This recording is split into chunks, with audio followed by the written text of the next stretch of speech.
नमस्कार, मी अंकिता खोजे. मी एक फॅशन ऑन्ट्रप्रेनर आणि एक क्लासिकल डान्सर आहे. पण आज आपण फॅशन या विषयावर जास्त फोकस करणार आहोत. माझं अंडर ग्रॅज्युएशन पुण्याच्या स्कूल ऑफ फॅशन टेक्नॉलॉजी येथे झालं आणि त्यानंतर साधारण 1 ते 1.5 वर्ष मुंबईमध्ये काम करून मी UKला फॅशन बिझनेस शिकायला गेले. तिकडेच ती मला आयडिया सुचली माझा ब्रँड सुरू करायची, जो मी सध्या कन्सेप्च्युअलाइज करते आणि खूप लवकर लॉन्चसुद्धा करेन. पण ह्या फॅशनच्या स्टोरीमध्ये एक महत्त्वपूर्ण भूमिका निभावणारे म्हणजे माझ्या अंडर ग्रॅज्युएशनमध्ये आम्हाला पॅटर्न मेकिंग, ड्रेपिंग वगैरे वगैरे सब्जेक्ट्स, पण त्याबरोबर आयुष्याचे महत्त्वाचे धडे शिकवणारे आमचे रवींद्र शहाणे सर. तर आपण आज इथे शहाणे सरांची गप्पा मारायला आलो आहोत. फॅशन या क्षेत्रात त्यांचा 40हून जास्त वर्षांचा एक्सपिरियन्स आहे. माझ्यासारख्या अनेक मुली त्यांच्या हाताखालून शिकल्या आहेत आणि आज वेगळ्या वेगळ्या जागी मोठ्या मोठ्या पोस्टवर कामं करत आहेत. माझ्यासारख्या काही मुलींनी ब्रँड्ससुद्धा सुरू केले. त्यांच्या ह्या एक्सपिरियन्स, ह्या नॉलेजबद्दल कधी अशा बसून आम्ही गप्पाच मारल्या नाही आहेत. म्हणून आज ही संधी मी लगेच घेतली, जिथे की आज सरांच्या स्वतःच्या एकदम सुरुवातीपासूनच्या एक्सपिरियन्सबद्दल आणि त्यांनी जस्ट नवीन सुरू केलेल्या रवींद्र शहाणे ह्या ब्रँडबद्दल आपण माहिती घेणार आहोत. तर वेलकम शहाणे सर, तुमचं खूप खूप स्वागत आहे या पॉडकास्टवरती. थँक्यू अंकिता. माझी अत्यंत जवळची आणखीन अतिशय हुशार स्टुडंट. तू माझा इंटरव्ह्यू घेणार म्हटल्यानंतर मी लगेच हो म्हणलं. थँक्यू. तर सर, आपण पहिला प्रश्न म्हणजे आपण आता बरेच वर्ष म्हणजे मी 2016मध्ये स्कूल ऑफ फॅशन टेक्नॉलॉजीमध्ये शिक्षण सुरू केलं. तेव्हापासून आपली ओळख म्हणजे ऑलमोस्ट 9-10 वर्षांची आहे. पण कधीच असा विषय झाला नाही की तुमचं आणि फॅशनचं ह्याचा उगम म्हणजे सुरुवात ह्या जर्नीला कुठे झाली? फॅशनची सुरुवात असं जर म्हणशील तर मी जेव्हा शिकलो किंवा मी जेव्हापासून या गोष्टीची सुरुवात माझी झाली त्या काळामध्ये फॅशन हा शब्द भारतात प्रचलितच नव्हता. बरं. फॅशन डिझायनिंग हे कोणाला माहितीच नव्हतं. 1986 साली दिल्लीमध्ये national institute of fashion technology म्हणजे निफ्ट ज्याला आपण आत्ता म्हणतो, ती जेव्हा चालू झाली त्यानंतर भारतामध्ये फॅशन डिझायनिंग नावाचा काहीतरी प्रकार असतो हे माहिती झालं. तोपर्यंत या गोष्टीला फक्त लोक टेलरिंग म्हणूनच ओळखायची. त्यामुळं हा कधी प्रश्न आलाच नाही. पण ह्याच्यामध्ये ते सगळं चालू असताना माझी आई जी आहे ती अत्यंत चांगली गायिका होती, म्हणजे रेडिओ आर्टिस्ट होती आणि ती अत्यंत सुरेख शिवणकाम करायची. अच्छा. आणि आमच्याकडे तिने तो खरं तर काही जास्त न शिकलेली माझी आई, पण शिवणकाम अतिशय सुरेख करायची आणि गायची पण सुंदर. तर त्यावेळेला मग तिच्याकडे नॅचरली काही ना काहीतरी काम यायला लागलं आणि तो व्यवसाय खूप चांगल्या पद्धतीने सुरू झाला होता. खूप चांगला व्यवसाय ती करायची. ते करत असताना मग मी साधारण शाळेत 9वी-10वीत असताना वगैरेपासून तेव्हापासून मी साधारण तिला मदत करायचो. काही कमी जास्त लागलं तर काही कर, हे कर. आणि मला पण क्युरिओसिटी होती ते सगळं बघताना. मग हे करून बघ, ते करून बघ, असं काहीतरी मशीनवर प्रयोग कर, काहीतरी कर, मग हे कसं करायचं, ते कसं करायचं, हे सगळं आईला विचारायचो. आणि त्यातून मी शिकायला सुरुवात झाली. म्हणजे खरी जर्नी माझी तेव्हापासूनची. तेव्हापासून हे सगळं मी सुरू केलं.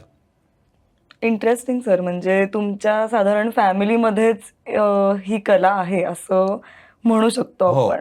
पण मग त्या टाईममध्ये त्यांनी कशा पद्धतीने तुम्हाला शिकवायला सुरुवात केली किंवा तुमचे काय काय तेव्हा त्यांच्याशी गप्पा व्हायच्या किंवा काय रीतीने त्यांनी तुम्हाला ॲक्च्युली प्रोसेस शिकवली? ॲक्च्युली थोडीशी वेगळी गोष्ट झाली त्यामध्ये. मी साधारण 11वी-12वीत असताना माझी आई जरा आजारी पडली. आणि आई आजारी पडल्यानंतर तिला फायब्रोसिस झाला होता. तर तिला झोपता पण यायचं नाही आणि उठून तर काही काम करता यायचं नाही. त्यामुळे ती कॉटवर दिवसभर बसून असायची. मी सांगितल्याप्रमाणे व्यवसाय तर आमचा होता आणि त्याच्यावर बरंचसं काही चाललेलं होतं घरातलं. तर मग ती कॉटवर बसून असायची आणि मी खालती जमिनीवर बसून मग ती सांगेल त्याप्रमाणे इथं एवढं घे, तिथं तेवढं घे, तिथं तेवढं घे, इथं असं कर, तिथं असं कर, हे सगळं सांगायची आणि त्यानुसार मी सगळं करायचो. पण ऑब्व्हियसली मी क्युरिओसिटीनी कायम विचारायचो, की हे इथं असंच का करायचं? ह्याला काय म्हणायचं? हे असं एवढंच का घ्यायचं? काय कारण आहे? आणि ती मला प्रत्येक गोष्टीचं व्यवस्थित उत्तर द्यायची, म्हणजे लॉजिकल उत्तर द्यायची. त्या माझ्या शिकवण्यात जे लॉजिकल आहे सगळ्या गोष्टींना, तिकडनं त्याचं आलंय. मूळ तिथं आहे. बरोबर, ते बरं. आईनी मला प्रत्येक गोष्ट लॉजिकली शिकवली, की हे का असलं पाहिजे, कसं असलं पाहिजे, हे ती सगळं सांगायची आणि मग ते काम करायचो. इव्हन माझं जे कामात तुम्ही बघता, की सर तुमचं काम एकदम प्रिसाईज असतं किंवा हा जो काही भाग आहे ना, हा पण आईकडनं झालेला आहे. कसं काय? ह्याच्यामध्ये असं होतं, की मी शिवायला लागलो. हं. आता तेव्हा तर सगळे ब्लाउजेस आणि त्याने हाच प्रकार जास्त असायचा. ओके. तर मी ब्लाऊज शिवला. तर ब्लाऊजची पट्टी लावली किंवा ब्लाऊजला अशी पायपिन असती. हं. मला आठवतंय, की एक ब्लाऊजची पायपिन मी केली. ब्लाऊज सगळा सुंदर झाला होता. पायपिन केली सगळीकडे अगदी छोटीशी पायपिन असायची. हो, तिला अगदी जरासुद्धा बारीक. जाड झालेली पायपिन आवडायची नाही. बरं. तर मी अगदी बारीक पायपिन केलेली होती आणि सगळी पायपिंग झाल्यानंतर मी तिला जेव्हा दाखवलं, तेव्हा ती पायपिंग एके ठिकाणी थोडी जाड होती. म्हणजे अशी तर नजरेला कुणाच्याही समजणार नाही, पण तेवढी जाड होती. तर ती म्हणली की नाही चालणार, हे काढ. हे काढून परत कर. मी तेवढाच भाग उसवायला लागलो. ती म्हणली नाही नाही तेवढं नाही उसवायचं, सगळी पायपिंग उसवायची आणि बापरे! परत करायची. मग मी परत दुसऱ्यांदा केली. दुसऱ्यांदा करून ज्या ठिकाणी पहिल्यांदा झालं होतं ते व्यवस्थित झालं, तिसरीकडेच काहीतरी झालं. अशा एका मागणे एक मला आठवते चांगलं, की त्या ब्लाऊजची पायपिंग मी 20 वेळेला केली होती. बापरे! 20व्या वेळेला ती पायपिंग ॲक्युरेट आली आणि फक्त बाहेरून नाही, तिचा कटाक्ष असायचा की उलट्या बाजूनी बघितल्यानंतर सुद्धा ती पायपिंग तितकीच फाईन दिसली पाहिजे. त्यात कापड इकडं-तिकडं झालंय, हे झालंय, असलं कधीही तिला आवडायचं नाही. तर लक्षात येतं. ही सवय त्यामुळं मला लागली आणि मग त्यातूनच हे पण शिकलो, की फाईननेस कशाला म्हणायचं, हं. फिनिशिंग कशाला म्हणतात, फिनिशिंग. बरोबर. कुठल्या गोष्टीला जास्त महत्त्व आहे आणि या सगळ्या गोष्टीमध्ये पेशन्स लेवल पण चांगली माझी तयार झाली, की जी आत्ता मी नेहमी ओरडतो, की मुलांच्यात पेशन्स नाही आहेत.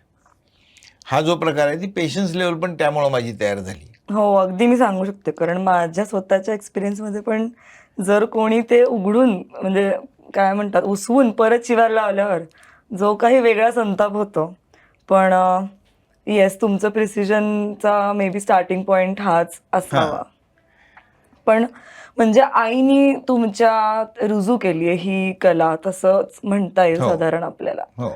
पण मग आता सर हे तर साधारण घरातनं तुमचं शिक्षण झालं आणि तुम्ही जसं म्हणला की ब्लाउजेस किंवा इंडियन वेअर तुम्ही जास्त तेव्हा करायचे कारण बरोबर. लोकांची गरज पण तीच होती. हं. पण मग आता आम्ही जेव्हा तुमच्याकडे एवढे कॉम्प्लिकेटेड डिझाईन्स घेऊन यायचो, हं. तेव्हा मग ते तुम्ही असे क्रॅक करता म्हणजे तुम्ही म्हणता काहीही तुम्ही आणा माझ्यासमोर. हं. तर मग त्यासाठी तुम्ही काही फॉर्मल शिक्षण वगैरे घेतलेलं का? हो. फॉर्मल शिक्षण म्हणजे त्यामध्ये पण असा प्रकार झाला, की जो मी आत्ताचा जर्नी सांगितला त्यावेळेला त्यानंतर त्या आजारपणामध्ये आई गेली माझी ओके. आणि आई गेल्यानंतर माझा भाऊ जो सगळ्यात मोठा भाऊ तो दिल्लीला होता. ओके. मग तो मला आणखीन माझ्या वडिलांना दोघांना दिल्लीला घेऊन गेला कारण साताऱ्यात करणारं कोणीच नव्हतं तिथे. म्हणून त्याच्या घरी घेऊन गेला दिल्लीला आणि मी दिल्लीला राहत होतो. तर दिल्लीला राहत असताना मग ह्या क्षेत्राशी माझा काहीच संबंध नव्हता. त्यावेळेला घरात बसणं कधी माहीतच नव्हतं लहानपणापासूनचं. त्यामुळं भावाला मी सांगितलं, की मला कुठलाही जॉब काहीही असला तरी चालेल, पण तुझ्या ओळखीने कुठेतरी मला नोकरी लाव. मला घरात बसायचं नाही आहे. मला भावानी त्याच्या मित्रांची फर्म होती, तिथे मला फॅक्टरी होती मोठी. बरं. तर तिथे मला त्यांना एक पर्चेससाठी कोणीतरी पाहिजे होतं. तिथं मी नोकरीला लागलो आणि मग त्यांची पर्चेसची कामं वगैरे करायचो. खरं तर कुठल्याही वेळेला आपण काही गोष्टी करू शकतो, याचा कॉन्फिडन्स पण तिथनं आला. कसं? याचं कारण असं, की मध्ये फक्त म्हणजे नकाशामध्ये दिल्ली बघितलं होतं, या व्यतिरिक्त दिल्लीचा काही संबंध नव्हता. पण मी हुडकत गेलो आणि ते सगळं करत गेलो आणि मग मला कॉन्फिडन्स आला की आपण हे सगळं करू शकतो. आणि मी इतक्या चांगल्या पद्धतीने म्हणजे त्यांनी 1-2 दुकानदार जरी सांगितले की ह्या दुकानदारांच्याकडे हे आपल्याला मिळणार आहे मटेरियल आणि ह्यात काय बघायचे तुला, तरी मी नंतर ज्यावेळी सुरुवातीला मी त्या पद्धतीने केलं, नंतर मी इतर गेल्यानंतर इतर दुकानं बघायची, त्यांच्याकडे तसा माल मिळतो का, हे होतं का, Compare करून. असं कम्पेअर करणं, मग ते त्यांना सांगायचं आणि अशा गोष्टींनी ते चालू झालं.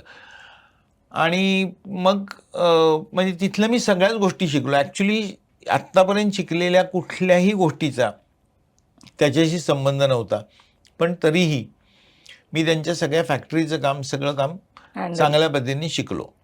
आणि तिथं माझं म्हणजे दिल्लीत बऱ्यापैकी मी सेटल व्हायला लागलो होतो. बर, मग इकडे कसं? पण वडिलांना वडील सेटल होईनात, म्हणजे बरं. वडिलांना तिथे काही चेन पडेना.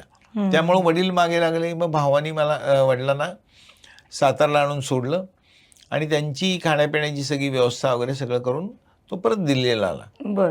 तर पण आम्हाला तिथनं फोन यायला लागले की त्यांची तब्येत बरी नसती, तुम्ही कुणीतरी इथे यायला पाहिजे. ओके. तर माझा एक भाऊ मी सांगितल्याप्रमाणे दिल्लीला होता, दुसरा भाऊ माझा मुंबईला होता. जाण्यासारखा ते दोघंही जण तिथनं सोडून जाऊ शकत नव्हते. नव्हते. जाण्यासारखा एकटा मीच होतो. म्हणून मग असं झालं की मी सातारला जावं. पण मग भावाचा आणि माझा असा विषय झाला की जायचंच असेल आणि सातारलाच राहून आता हे करायचे, तर जे शिवणकाम येतंय आपल्याला, पण त्यातलं फॉर्मल शिक्षण घेऊ. कारण ते ओके. आईच्या हाताखालती त्या गोष्टी शिकलो, त्याच्या व्यतिरिक्त काहीच नव्हतं. आणि तेव्हा मी म्हटल्याप्रमाणे टेलरिंग हे सगळ्यात नाव टेलरिंगच होतं. फॅशनला. हां, फॅशन असं काही नव्हतंच. आणि झारपकर टेलरिंग इन्स्टिट्यूट म्हणजे आत्ताच्या भाषेत, तुमच्या तरुण पिढीच्या भाषेत द झारपकर बर. अशी इन्स्टिट्यूट होती ती. तर तिथे जाऊन शिकावं असं झालं. ही कुठे आणि? मुंबईला. अच्छा, मुंबईला. बर. आणि मग तिथून मी मुंबईला आलो.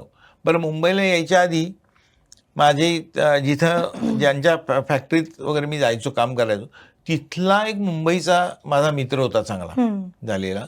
तर त्यांनी मला सांगितलं की झारपकरांच्याकडे शिकणार असेल तर ताळकोकळे नावाचे सर आहेत, गेल्यानंतर तिथे त्यांचीच चौकशी कर आणि त्यांच्याकडे शिक. मी म्हटलं अशी काही खासियत आहे, म्हणजे ताळकोकळे असं खास नाव तू का सांगतोयस? तर त्यांनी सांगितलं की ताळकोकळे सर जे आहेत ना, ते झारपकर, ओरिजिनल झारपकर, म्हणजे आत्ता नंतर अरविंद झारपकर हे प्रिन्सिपल होते. ओके. त्यांचे वडील, त्या वडिलांनी चालू केली ती इन्स्टिट्यूट आणि त्या वडिलांच्यापासून हे ताळकोकळे सर त्यांच्या बरोबरीने तिथं काम करतात किंवा शिकवतात. एक्सपिरियन्स. एवढा एक्सपिरियन्स आहे. तर त्या व्यक्तींच्याकडं तू जा. आणि म्हणून मी मुंबईला आलो. मुंबईला आल्यानंतर झारपकरमध्ये दादरच्या सेंटरला जाऊन चौकशी केली.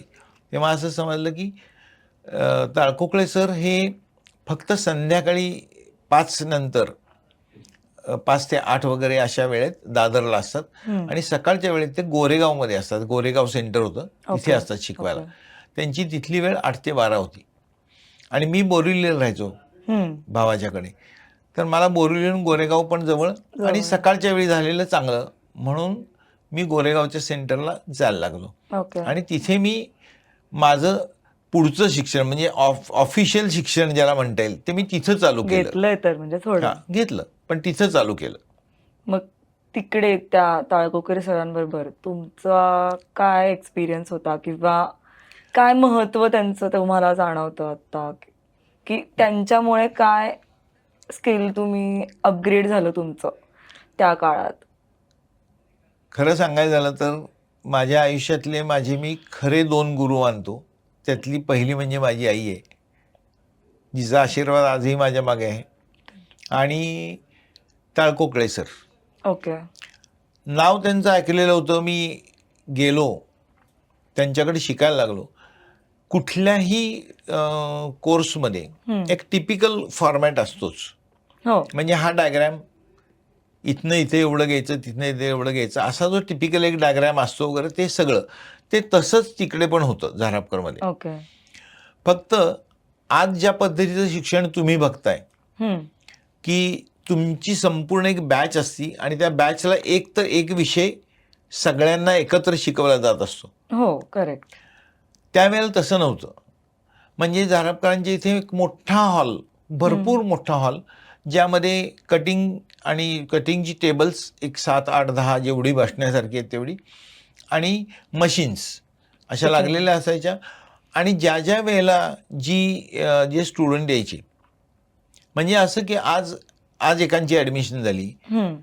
एक महिन्यानी दुसऱ्याची झाली, मग आणखीन कोणाची झाली, अशी सारखी जी ॲडमिशन जशी येईल तसं तसं त्या ज्या इन्स्ट्रक्टरकडे मोकळे असतील तिकडे त्यांना पाठवायचे. अच्छा. येईल तसं येईल तसं सुरुवात. त्यांनी शिकवायचं. ओके, त्यामुळे ओके. इन्स्ट्रक्टरचं काम काय असायचं की एक जण परकरच शिवतोय, एक जण पॅन्ट शिवतोय, एक जण शर्ट व्हरायटी शिवतोय, म्हणजे अशी एका वेळेस सगळं व्हरायटी. प्रत्येकाला वेगवेगळं.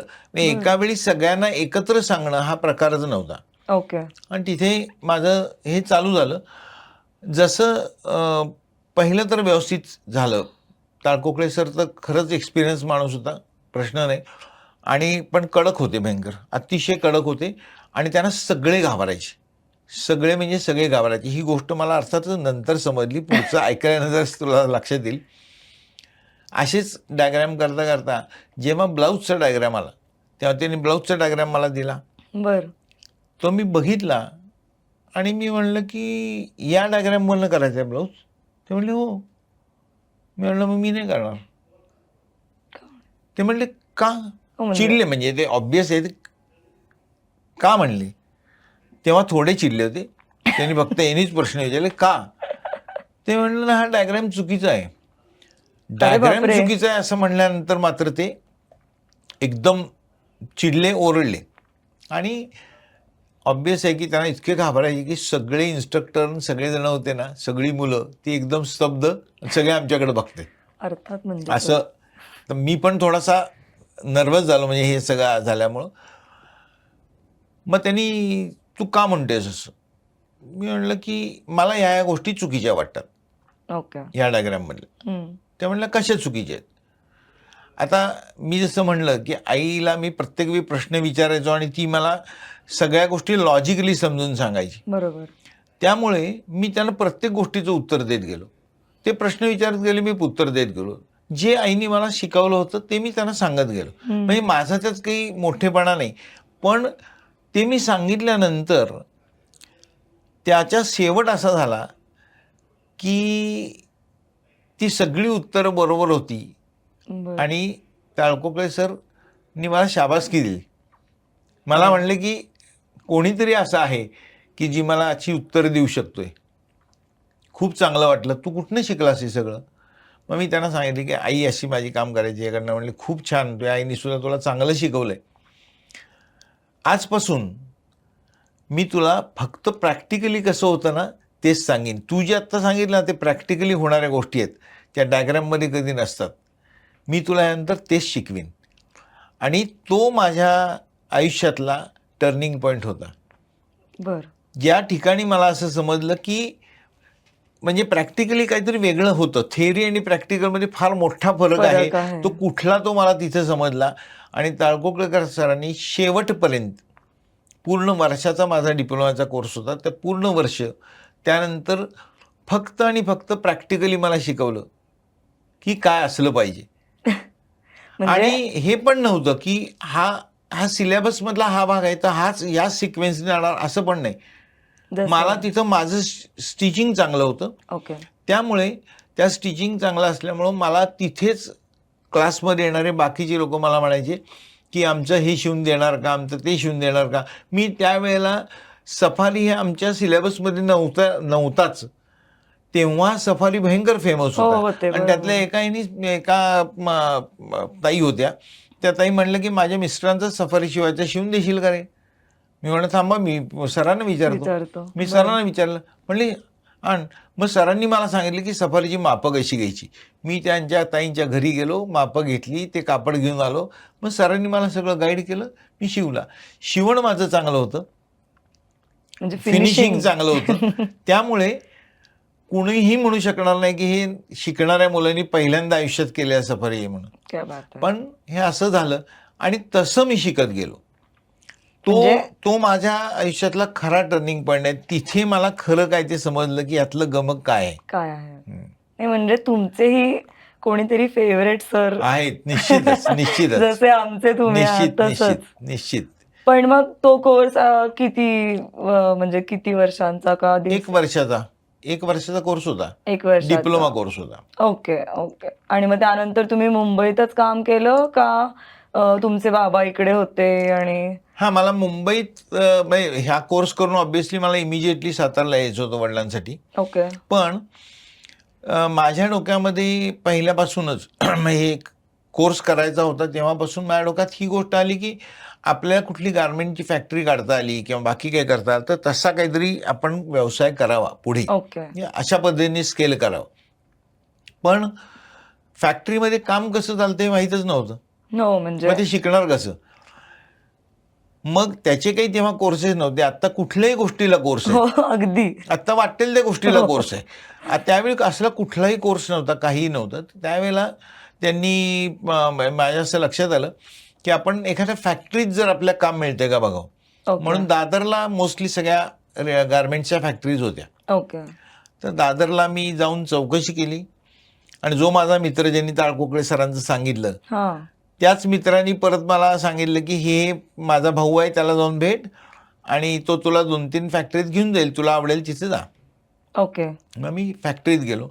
मग मी काय करायचो, गोरेगावला 8 ते 12चा माझा क्लास असायचा रोज. ओके. 8 ते 12 क्लास केल्यानंतर ट्रेन पकडायची, दादरला जायचं. हं.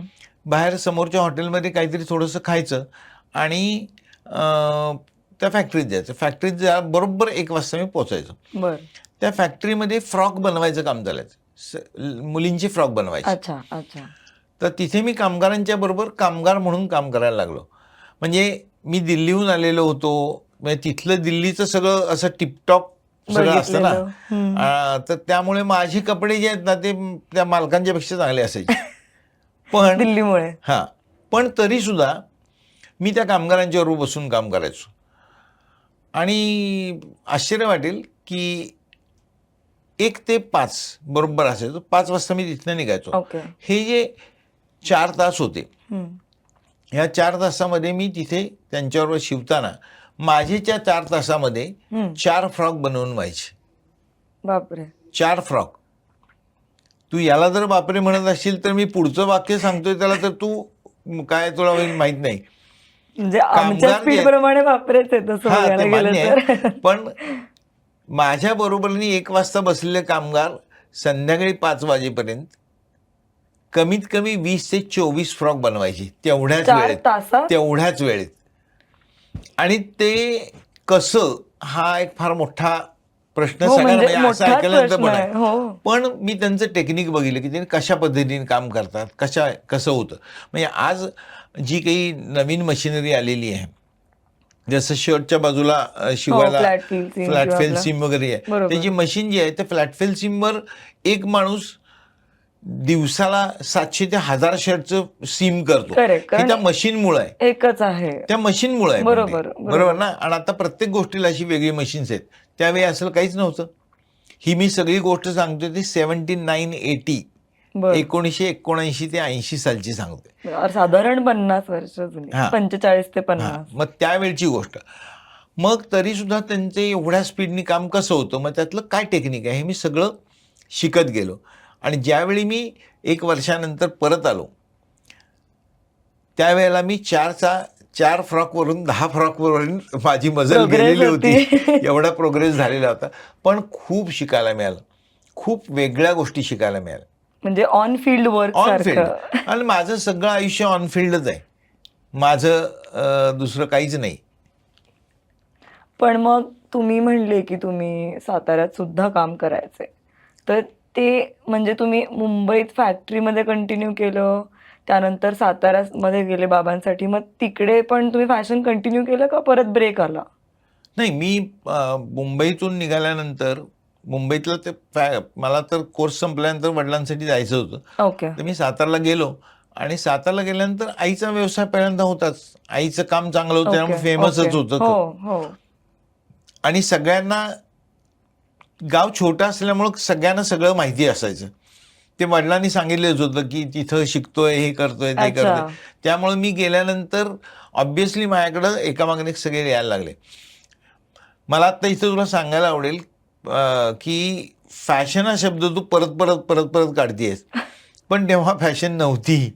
फॅशन हा प्रकार नव्हता. फॅशन होती, पण त्याला फॅशन डिझायनिंग किंवा हे ते असं काही नव्हतं. नव्हतं. It's a tailoring. बर. हा, असंच होतं. फॅशन म्हणायचं काही फॅशन नव्हतंच ना, म्हणजे माहीतच नव्हतं लोकांना. टर्मिनॉलॉजीच नव्हती. मी सांगितलं ना, 86 मध्ये निफ्ट जेव्हा चालू झाली बरोबर. त्यानंतर फॅशन हा शब्द म्हणजे अस्तित्वात आला. भारतात अस्तित्वात भारतात आला. आला. म्हणजे फॅशन डिझायनिंग नावाचं असं काही असतं तेव्हा आलं. तर मी साताऱ्यात गेल्यानंतर माझा व्यवसाय चालू केला. आणि तो चालू केल्यानंतर माझे खूप मित्रमैत्रिणी, त्यामुळे ते सगळेजण यायचे आणि मी तिकडनं शिकून आलोय, मुंबईहून शिकून आलोय, झारापूरमधनं शिकून आलोय असं म्हणल्यानंतर कुठल्या कुठल्या मासिकातनं पिक्चर काढून आणायचे आणि म्हणायचे असंच पाहिजे, बनवून दे. हेच पाहिजे, हे बनवून दे. बनवणार का? मी प्रत्येकाला हो म्हणायचो. मी कधीही कुणाला नाही म्हणलं नाही. खरं तर मला माहीत असायचं की हे काय केलं हे मला समजलेलंच नाहीये, पण मग तरीही त्यांना होच म्हणायचं. बर. हे मी नेहमीची प्रॅक्टिस ठेवली आणि मी मग ते डिझाईन घेऊन रात्री साधारण जेवण झालं 9 वाजेपर्यंत जेवण करून मी बसायचो आणि वर्तमानपत्राचे न्यूजपेपर्स जे आपल्याकडे येतात त्याची रद्दी बरोबर घेऊन बसायची बर. आणि ते डिझाईन घ्यायचं आणि मग विचार करायला लागला की हे कसं केलं असेल. मग जे काही शिकलो होतो, मी जे ताळकोकळे सरांचं नाव परत परत घेतलं किंवा आईचं नाव घेतो ना, याचं कारण हे आहे की ताळकोकळे सरांनी माझा बेस भरपूर स्ट्रॉंग करून घेतला होता. तुम्ही आम्हाला या म्हणतच सगळ्याचा असता. बेस जर तुमचा कोणीही बेस जर स्ट्रॉंग असेल तर त्यानंतर फक्त आणि फक्त एकच गोष्ट लागती, ती म्हणजे कॉमन सेन्स, जो कोणी वापरत नाही अनफॉर्च्युनेटली. पण कॉमन सेन्स असेल आणि तुमचा बेस स्ट्रॉंग असेल तर तुम्ही काहीही करू शकता. काही म्हणजे काहीही करू शकता. मी रात्री 9 वाजता ते घेऊन बसायचो आणि विचार करायचं की हे कसं केलं असेल. जे काही बेसिक शिकवलेलं होतं, स्ट्रॉंग होतं मी म्हटलं ते, त्यानुसार मी विचार करून त्यात जो काही बदल दिसतोय तो मी करून बघायचो. त्यानुसार मी वर्तमानपत्र म्हणजे भरपूर कट करून एक्सपेरिमेंटेशन. कट करून बघायचो. पण नुसतं कट करून बघायचो नाही, ते मी ते मशीनवर स्टिच पण करायचो, वर्तमानपत्र स्टिच करायचो. अच्छा. म्हणजे कारण कापड तुम्ही स्टिच केल्यानंतर खराब झालं तर काय करणार ना, महाग आणि ते म्हणून ते पहिल्यांदा स्टिच करायचं. स्टिच केल्यानंतर त्यामध्ये कुठं प्रॉब्लेम आहे तो दिसायचा. ओके. तो दिसल्यानंतर मग दुसरं पॅटर्न कट करायचं, तो प्रॉब्लेम सॉल्व्ह करून करेक्ट. इम्प्रोवाइज करा. इम्प्रोवाइज करायचं आणि परत शिवायचं. ते शिवल्यानंतर हे सगळं बरोबर आलं तर तिसरीकडेच काहीतरी चूक झाली असं लक्षात यायचं. असे करत करत मी जोपर्यंत त्या पॅटर्नपर्यंत पोचत नाही तोपर्यंत सगळे एक्सपेरिमेंट करायचो. पॅटर्न बनला, एकदा लक्षात आलं की आता करेक्ट आहे, की मग मी त्याच्यावरून फॅब्रिक कट करायचो आणि फॅब्रिक कट करून मी ते शिवायला घ्यायचो. एकाच रात्रीत. एकदा ते डोक्यात असताना तेव्हाच करायचं. मी रात्री ते शिवायला घ्यायचो, पूर्ण करायचो. पूर्ण म्हणजे हेमिंग सहित सगळ्या गोष्टी पूर्ण करून, फिनिशिंग एकदम कम्प्लीट फिनिश करून, आयर्न करून, जेव्हा तो हँगरला लावीन ड्रेस आणि त्या बाजूला ते डिझाईन लावून जेव्हा मला मनापासून सॅटिस्फॅक्शन होईल त्याच वेळेला ते काम थांबवायचं.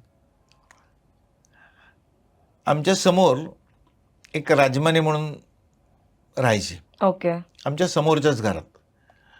तर त्या ज्या वहिनी होत्या त्या वहिनींना घरासमोर गावात तर सडा काढणं, रोज सकाळी सडा काढणं, रांगोळी काढणं हा गावची प्रथा असते. पद्धत. बरोबर. त्या बरोबर 6 वाजता म्हणजे बरोबर 6 म्हणजे घड्याळ त्यांच्यावरनं लावून घ्यावं इतक्या परफेक्ट 6 वाजता त्या समोरून सडा संमार्जन करून रांगोळी घालायच्या आणि रोज मी त्यांना गुड मॉर्निंग म्हणून आज झोपायला जायचो. रोज सलग 4 वर्ष असं झाले. 4 वर्षात मी गावाला कुठं गेलोय किंवा असं आहे असंच काय असेल किंवा त्या गावाला गेल्यात, या व्यतिरिक्त एक दिवस असा गेलेला नाही ज्या दिवशी मी त्यांना गुड मॉर्निंग म्हणलेलं नाही.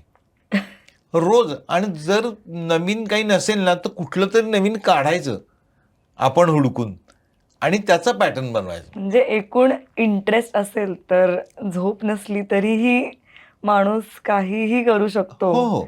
त्या हे एक्झाम्पल Passionच मध्ये पाहिजे. पॅशन त्या गोष्टीची पॅशन पाहिजे. आणि ही गोष्ट जमत नाही कसं काय? ज्यावेळी ही झालेली आहे तेव्हा कुणीतरी केली होती ना, मग कुणीतरी केलं तर आपल्याला का का नाही जमत नाही? जमत? आणि मग काय केलं असेल? आणि त्यावेळेला हे होण्याचं दुसरं पण कारण होतं, की त्यावेळेला मला परत परत सांगणारं कोण होतं? हा, मी बरोबर. मुंबईत असतो तर ताळकोकळे सरांच्याकडे जाऊन परत गाईड कोणीच विचारलं असतं. नव्हतं गाईड साताऱ्यात. करायला कोणीच नव्हतं. बरोबर, त्यामुळं बरोबर. मला स्वतःच विचार करून करण्याशिवाय कुठलाही पर्याय नव्हता. अशी फॅशन करत, करत, करत मग काय व्हायला लागलं, की नवीनच वेगळं काही आलं हम्म. तरच प्रॉब्लेम यायचा. नाही तर आपल्याला माहितीच असायचं, की हे असं केल्यानंतर असं होतं, तसं केल्यानंतर तसं होतं. मग ह्यात प्रॉब्लेम काय येतो, कशामुळे येतो, हे सगळ्या गोष्टी, हे सगळं सेल्फ लर्निंग आहे. म्हणजे तिकडे जे मी आता म्हणलं की कॉम्प्लिकेटेड डिझाईन्स तुम्ही अशी क्रॅक करता, हां. मे बी तेव्हा अशी नाही, पण नाही तेव्हा ती त्यावेळी इतकं काम केलं केल्यामुळे. म्हणून आता मला त्या डिझाईन्सचं काही फार वाटत नाही. ओके. आणि म्हणून मी इंटरेस्टिंग. परत परत तुम्हाला पण सगळ्यांना सांगत आलो, की बेस अतिशय स्ट्रॉंग पाहिजे. तुम्हाला प्रत्येक गोष्ट समजायलाच पाहिजे. तुम्ही समजून घेतली तरच पुढे जाणार, बरोबर, असा तो भाग आहे. बरोबर. पण मग सर, आता तुम्ही म्हणले की तुम्ही स्वतःचंच बिझनेस टाईप्सच करायचे, की स्वतःहून तुम्ही सगळ्यांसाठी नवीन-नवीन डिझाईन्स किंवा असं. पण मग तुम्ही आय थिंक कॉलेजमध्ये असताना एकदा मेन्शन केलं होतं, की तुमची स्वतःची पण इन्स्टिट्यूट होती साताऱ्यात. हो. तर मग बिझनेस टू परत एज्युकेशन असं कसं? अ, चांगला आहे. तो जरा किस्सा वेगळा होता. माझा एक मित्र होता खास, बरं. ज्याचं लेडीज गार्मेंट्सचं दुकान होतं. आणि आमची साताऱ्यातच. समोरासमोरच दुकान होतं. म्हणजे अच्छा. मी घरात आधी करायचो. घरात माझं काम, शिवणकामाचं काम होतं. हं, हं, हं. पण नंतर जेव्हा ते खूप वाढलं, हं. तेव्हा मी अगदी सातारच्या मेन स्ट्रीटवरती माझं शॉप चालू केलं. ओके. तेव्हा माझ्याकडे जवळपास 10 कामगार काम करायचे. अरे वाह! काय हां. नाव, काय नाव? पिंटो फॅशन्स नावाने होतं. सुरुवात. ओके. 10 कामगार माझ्याकडे काम करायचे आणि सगळ्यांचं कटिंग बिटिंग सगळ्या गोष्टी मीच करायचो. Cutting okay. वगैरे सगळं मी करायचो. कामगार फक्त स्टिचिंगला स्टिचिंग. ओके. असे होते. हं. आणि खूप चांगलं चाललेलं दुकान होतं माझं. माझा मित्र जो मी म्हणलं की त्याचं दुकान होतं, त्याला काय वाटलं कोणास ठाऊक, त्यांनी पुण्यामध्ये एक IRTC का काहीतरी तत्सम नावाची इन्स्टिट्यूट होती, बरं. ज्याच्यामध्ये फॅशन डिझायनिंग शिकवायचे. अच्छा. हे त्याला कुठनं तरी समजलं काय झालं आणि तो IRTCला शनिवार रविवार शिकायला यायला लागला पुण्यामध्ये. हं. साताऱ्यातून दर शनिवार रविवार यायचं आणि इथनं शिकून जायचं. ओके. त्याच्या डोक्यात असं होतं की अरे मला जर सांगितलं तर आमची दोस्ती तुटेल का काय वगैरे वगैरे असे तत्सम. का बरं? लहान होतो आम्ही. अच्छा. त्यावेळेचं वयच वेगळं होतं. आणि त्याला असं सारखं वाटायचं की बाबा ह्याला सांगितलं ना, हा चिडला तर काय, आपली दोस्ती तुटली तर काय. म्हणून खूप दिवस त्यांनी सांगितलं नाही. आणि नंतर त्याला तरीसुद्धा राहवत नव्हतं. एकदा खूप हिया करून त्यांनी मला सांगितलं. ते अगदी जेवणानंतर आपण भेटू, बरं, हे बरं, करू, बरं. ते करू, असं ठरवून. करून सगळं गप्पा मारायला येऊन असं करून त्यांनी सांगितलं. सांगितल्यावर माझी प्रतिक्रिया वेगळीच होती. मी म्हणलं की अरे मग हे तू मला इतके दिवस का नाही सांगितलं? चांगलं आहे की उलटं तू चांगलं शिकतोयस तर मला त्यातनं काही शिकायला मिळेल आणखीन वेगळ्या गोष्टी. ते फॅशन डिझायनिंग आता असं जरा येतंय तर काहीतरी शिकण्यासारखं आहे ना, शिकायला मिळेल ते. म्हणून मग तो खुश झाला. मग त्यांनी मला म्हणलं दाखवायला आण. मग त्यांनी वह्या दाखवायला आणल्या मला. हं. 1-2 वह्या दाखवायला. नुकताच तो जायला लागला होता, फार दिवस नव्हते, बरं. महिनाभर झाला असेल. ती वही बघितल्यानंतर मी ते वाचलं. सगळं बघितल्यानंतर माझ्या लक्षात आलं की ही गोष्ट चुकली आहे काहीतरी. मला काहीतरी यात अरे चुकीचं बापरे! वाटतंय असं मला फार जाणवायला लागलं.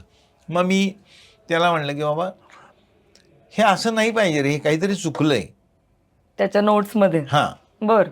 तुझं काहीतरी चुकलेलं आहे, लिहायला तरी चुकलं नाही तर काहीतरी चुकलं. नाही ना म्हणला, मी बरोबर लिहून घेतलं. मग म्हणलं हे चुकलेलं आहे माझ्या मते. मला हे वाटतं की हे चुकलेलं आहे, असं नाही पाहिजे, वेगळ्या पद्धतीने कर. तर तो म्हणला असं कसं शक्य आहे? इतकी भारी इन्स्टिट्यूट आहे ती, सगळ्या महाराष्ट्रातून तिथं येतात स्टुडंट शिकायला. हं. त्या मॅडम इतक्या भारी शिकवतात, असं कसं असेल? म्हणलं मला माहीत नाही, पण असू शकेल हे फॅशन डिझायनिंगमध्ये, पण मला माहीत नाही, माझ्या दृष्टीने हे चुकीचं आहे. हे असं असं असलं पाहिजे. तो शनिवारी यायचा, शनिवारी आला, त्याने विचारलं, तर मी जे म्हणलं होतं तेच खरं निघालं आणि ते चुकलेलंच होतं. अरे बापरे. आणि मग त्या मॅडमनी ते दुरुस्त करून दिलं, ते सगळं झालं. तेव्हापासून याच्या लक्षात आलं की त्या एकदम खुश झाल्या की हिने असं, अरे वाव, तुला चांगलं समजलं वगैरे असं करून ते झालं ना. मग तो खुश झाला जाम. मग तो प्रत्येक वेळी आलं, शनिवार रविवार क्लास करून आला की सोमवारी संध्याकाळी शॉप बंद झाली की ते पुस्तक घेऊन त्याची नोट्स आणल्या घेऊन बसायचं. असं पुढचा रोजचं क्लास हां, चालू झालं. तुमच्याकडे. मग मी त्यात काही असेल तर म्हणजे जिथं चूक वाटेल ते चूक, हे असं काय आहे, ते तसं काय, हे विचारणं. ओके. हे असे माझे एवढे प्रश्न असते, मी कायम विचारायचो. तो तेच प्रश्न प्रत्येक वेळी जाऊन तिकडे विचारायचा पुढच्या शनिवारी. म्हणजे मेसेंजर. हा, आणि परत जिथं चूक आहे तिथं मी म्हणलं असेल ना, तिथे सांगायचं इथं जरा काहीतरी प्रॉब्लेम वाटतो मॅडम, असा असायला पाहिजे का, आणि ते तसंच निघायचं. निघायचं. अरे बापरे. त्यामुळे तो तिकडे एकदम असा फेमस झाला. मॅडमचा पण एकदम फेवरेट. फेवरेट, कारण तो असं बरोबर सांगतोय. आणि हे बरेच दिवस चाललं. तो एक दिवशी मला म्हणला, अरे म्हणला, तू सगळ्याच गोष्टी सांगतोयस ते तिथं बरोबर निघतायत, तू का नाही चालू करत हे असलं काही फॅशन डिझायनिंगचं? आत्ता केवढी क्रेज आहे, बर. सगळीकडे जोरात चाललेलं आहे. कुठनं पुण्यात त्या इन्स्टिट्यूटमध्ये स्टुडंट येतात. येतात. आणि सातारा, कराड, सांगली, कोल्हापूर वगैरे तिकडच्या भागातनं सुद्धा स्टुडंट येत होते. ते म्हणलं, मग त्या स्टुडंटना पुण्यात जाऊन ते शिकणं किती अवघड आहे, त्याच्यापेक्षा तू का नाही इथे चालू करू शकत? अच्छा. आणि तो माझ्या मागेच लागला की तू कर. मी तर त्या पहिल्यांदा उडवून लागला की छे, मी कुठे शिकवलं बसणार, मला काय त्यातलं फॅशन डिझायनिंगमधलं नॉलेज आहे, काय काहीच नाही ना. म्हणजे फॅशन डिझायनिंगमधलं नॉलेज असं म्हणाल तर त्या पर्टिक्युलर ह्याच्यात काय असतं ते माहीत नाही. माहित नाही. ॲक्च्युली तेच मी New त्याला term. सांगत होतो. पण तरीसुद्धा तो एक मला कॉम्प्लेक्स होता की आपण कसं काय करणार. नशिबाने त्यावेळी काय झालं, माझी एक मैत्रीण होती. ती मैत्रिणी NID शिकलेली होती. अच्छा. हां, NID शिकलेली होती आणि ती तिचा नवरा प्रॉडक्ट डिझायनिंग शिकलेला होता, आणखीन ओके. ही फॅशन डिझायनिंग. ओके. आणि त्याचे आई वडील सातारला, त्यांची फॅक्टरी वगैरे होती. तर आता एवढंच झालं शिकून, तर सातारला येणं, तर ती फॅक्टरी बघा, अशी आई वडिलांची नॅचरल अपेक्षा होती, म्हणून ते दोघे जण आले होते. आणि तिच्या सासूबाईंचे किंवा तिच्या नंदेचे ड्रेसेस, कारण हे ते सगळं माझ्याकडेच असायचं. ओके. त्यामुळे ते चांगल्या ओळखीचे होते. मग त्यांच्याकडून तिची माझी ओळख झाली. ओके. आणि जेव्हा मी तिला म्हणलं की असं असं चाललंय, म्हणजे चांगली मैत्री झाली, मग हे असं कॅज्युअल बोलणं झालं, तर ती म्हणली, तू कशाला घाबरतोयस, मी तुला देते ना पुस्तकं सगळी. म्हणून तिच्याकडे फॅशन डिझायनिंगची हेलन आर्मस्ट्रॉंगची बुक्स आणि जे अगदी म्हणजे सगळेजण कायम अख्ख्या जगात रेफर करतात, ती सगळी पुस्तकं तिने मला आणून दिली, तिच्याकडे होती. वा.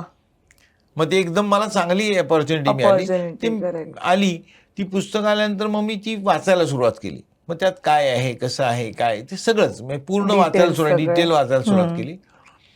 जवळपास 2.5 ते 3 वर्ष मी त्या पुस्तकांचा अभ्यास करत होतो. बापरे.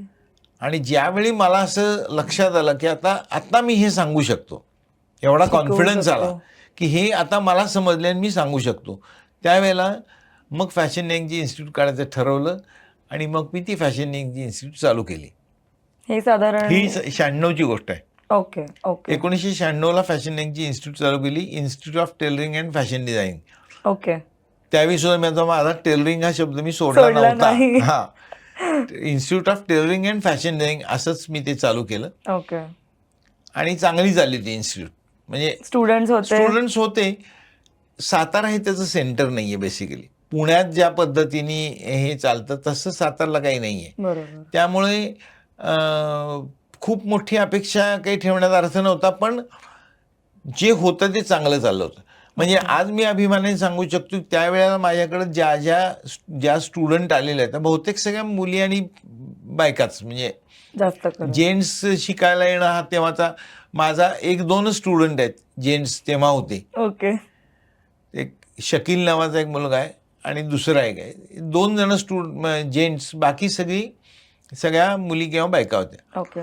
पण मी आत्ता सांगतो की 90% तरी त्यातले जे आहेत ना, त्यांचे सगळ्यांचे स्वतःचे व्यवसाय आहेत, मस्त चाललेले. वा. म्हणजे ते केल्यानंतर सगळ्यांचा व्यवसाय चालू Settle झाला. झालं. इतकं त्यांचं चांगलं झालं, मस्त. व्यवस्थित झालं. चांगलं झालं होतं सगळं. इवन 1998 मध्ये जेव्हा 1-2 वर्षाचा कालावधी याचा गेलेला होता आणि बऱ्यापैकी स्टुडंटचं काम पण झालं होतं. मग आम्ही असं ठरवलं की यांचा फॅशन शो करूया आपण. बर. म्हणजे तेव्हा फॅशन शो ही कॉन्सेप्ट पण साताऱ्यात. एकदम वेगळीच होती. म्हणजे हो, माहीतच नवीनच. नव्हती कोणाला, काहीच तुम्ही माहिती म्हणता फॅशनच, हो. डिझाईन कॉन्सेप्टच नवीन होती. तर मग आपण करूया असं झालं. माझ्याकडे मला असिस्ट करायला एक जण यायच्या. ओके. त्यांच्याकडून मला एक पुण्यातल्या संतोष पोद्दार म्हणून इव्हेंट मॅनेजमेंट करणाऱ्या एका व्यक्तीची माझी ओळख झाली. ओके. आणि मग मी त्यांची माझी चांगली दोस्ती झाली आणि मग आम्ही ते करायचं ठरवलं. आश्चर्य वाटेल तुला की ज्या गोष्टी इतक्या वर्षानंतर आता तुम्ही बघताय, ती गोष्ट 98 साली मी केलेली होती. म्हणजे कुठली ते सांगतो. आत्ता तुमचे फॅशन शो वगैरे जेव्हा झाले त्यावेळेला काय असायचं की मॉडेल्स, म्हणजे जो कोरिओग्राफर आहे मेन, तो कोरिओग्राफर मॉडेल्सना बोलवायचे किंवा आपल्या कॉलेजमध्ये वगैरे सगळीकडे फोटोग्राफ पाठवायचे त्यांचे की ही फिगर हे असं सगळं यायचं आणि त्याच्यावरनं आपण चूज करायची मॉडेल्स. बरोबर. मी त्यावेळेला साताऱ्यातून पुण्याला अरोरा टॉवर्समध्ये फक्त मॉडेल सिलेक्शनसाठी आलो होतो, आपल्या कॅम्पमधल्या. अच्छा. आणि त्यावेळेला राजेश बॅनी नावाचा कोरिओग्राफर भयंकर फेमस होता पुण्यामधला. त्या राजेश बॅनीला तो शो दिला होता आणि इथनं मॉडेल्स आम्ही सिलेक्ट करून घेऊन गेलो होतो. बाकी सगळं संतोष पोद्दार म्हणून माझे मित्र आहेत त्यांनी बघितलं. आणखीन बाकी म्हणजे इतक्या गोष्टी करायला लागल्या आम्हाला. आमचे जे इंग्लिश स्कूल म्हणून माझी जी शाळा आहे, त्या शाळेचं एक मोठं पटांगण, एक तिथे हे होतं, म्हणजे स्टेज होतं. तर ते बंद स्टेज होतं. त्या बंद स्टेजमध्ये ऑडिटोरियम सारखं होतं. तर त्या ह्याच्यामध्ये मी शाळेची परमिशन घेतली आणि तिथं ते करायचं ठरवलं. मग लक्षात आलं की अरे लाईट जाणार तिथं, लाईट साताऱ्यासारख्या ठिकाणी लाईट गेले किंवा काय झालं तर कसं काय, म्हणजे सगळं बंद पडेल आणि लॉंग ड्युरेशनसाठी जातात. म्हणून पुण्याहून त्यावेळी साताऱ्यातली कुठलीही सुविधा नव्हती. पुण्याहून 2 ट्रक जनरेटर आले ते सातारला आणि त्या जनरेटरवरती सगळं जोडलेलं होतं. त्या जनरेटरवरती सगळं 10,000 वॅटची म्युझिक सिस्टीम आणि हे सगळं, आणि ब्युटी पिजन आणखीन फॅशन शो असं आम्ही एकत्रित केलं होतं फ्रीडम 50 नावाने. हां. आणि त्या पद्धतीचे ड्रेसेस, त्या पद्धतीने सगळं त्या पद्धतीने केलेलं होतं. आत्ताच्या ह्याच्यात तर तुम्हाला माहीत नाही, तुमच्या पिढीला तुला मराठी एवढं हे माहीत असेल की नाही, श्वेता शिंदे नावाची एक ॲक्ट्रेस आहे मराठी फिल्म इंडस्ट्रीमध्ये. ती त्यावेळी त्या ब्युटी पिजनमध्ये होती, पार्टिसिपंट म्हणून. बरोबर. आणि खूप जोरदार झाला शो. म्हणजे तिथे जायला आज शिरायला जागा नव्हती, हे नव्हतं, इतकं झालं. 98 सालापर्यंत तो फॅशन शो होईपर्यंत त्याच्या पूर्वीच्या हिस्ट्रीमध्ये कधीही सातारच्या असा शो कधी झाला नव्हता. आणि आज मी अभिमानाने सांगतो परत की आज तक त्यानंतर परत तसा शो कधी कोणी करू शकलेलं नाही. एवढा ग्रँड शो आम्ही केला होता. भारी. ITFDच्या भारी, मस्त. ते खूप पेपरमध्ये कधी आपण परत जेव्हा भेटू तेव्हा मी त्याचे फोटोग्राफ्स, त्याचे पेपरमध्ये आलेले सगळे आर्टिकल्स आणि दाखवीन. खूप छान झालं होतं, खूपच छान, मस्त. म्हणजे साताऱ्यात रवींद्र शहाणे हे नाव तर नक्कीच लोकांना. मला रवींद्र शहाणे म्हणून साताऱ्यात ओळखतच नाहीत कोणी. मग